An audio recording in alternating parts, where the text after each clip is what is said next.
Hi everybody, it's Kim Dellow here, and welcome to my latest art and craft walkthrough.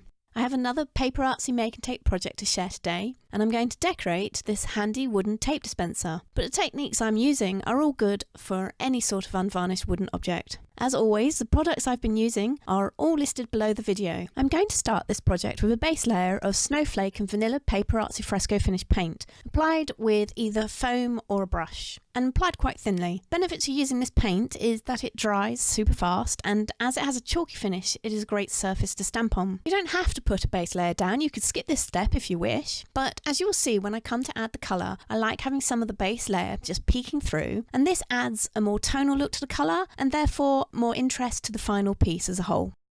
I've used more vanilla on the outside surface as I'll be using warmer colours here, and I've gone with more Snowflake on the inside to match the cooler colours that I'm going to be using there. The warm colours I'm using are Coral, which is one of my favourite colours in the PaperArtsy paint range, and Bubblegum. I'm applying the colour with a foam sponge and working from the edges into the centre, but keeping the paint thinner in the centre, kind of like a glaze, and this lets the vanilla base layer just shine through that bubblegum colour. I then add the coral, keeping it mainly on the edges but blending into the bubblegum, so that we end up with a tonal effect from coral through bubblegum to the bubblegum glazed vanilla. I keep working the area until I have the coverage I want, then I repeat for each of the external surfaces, and don't forget that little disc with the magnet in that holds the tape in place. Next, I've moved on to the inside of the dispenser, and for this, I just want coverage. I'm not so bothered about setting up a tonal gradient like the outside surfaces. The main colour that I'm using here is Caribbean Sea, but I'm going to also add a little bit of colour texture with South Pacific and Snowflake. I start by covering the whole area with Caribbean Sea, slightly lightened with Snowflake. It doesn't have to be a perfect blend, and little bits of white showing through is just fine. I'm using a brush as it is a lot easier to get into the corners.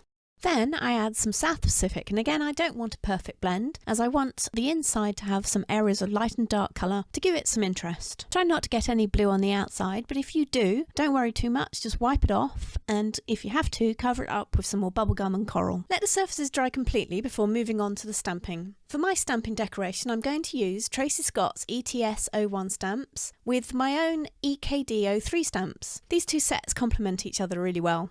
I'm using Ranger Archival Jet Black ink, as this works really nicely on painted surfaces like this. I'm not going to mount my stamps on acrylic blocks, as I like to have the freedom to be able to press them directly onto uneven surfaces, as well as being able to bend them around edges. This does take a steady hand and a bit of practice. Try always to keep the stamp still and move the object. If you move the stamp, you are more likely to get smudges.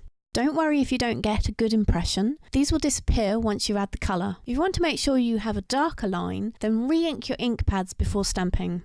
I continue adding stamped texture to this piece, with stamps from both Tracy's and my sets. My little lion works perfectly in that disc in the centre, but the flower heads also work really well in that disc too.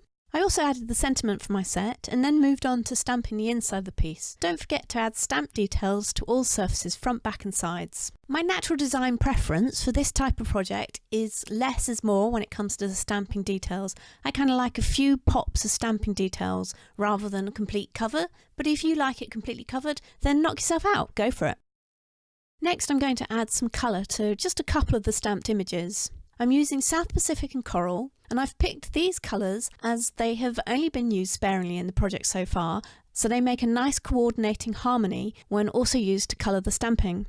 Also, both these colours are translucents, which is perfect as I don't want to completely obscure the line of the image. I'm also going to water them down and use them just as a glaze rather than solid colour, and I add them with a detail brush. Any uneven stamping will disappear with the addition of the colour, you're just not going to notice it, and it will just look like texture. This is also the time to correct any stamping that you might not be so happy about. So for me, that's the border stamp along the bottom right hand edge of my piece. I wanted to just straighten up that bottom line a little bit, so I've added an extra line of colour there. I hope you enjoyed watching this project come together from start to finish. All the techniques can be used in other 3D projects as well. I will have another art walkthrough video to share with you soon, so thanks very much for watching and I'll see you next time.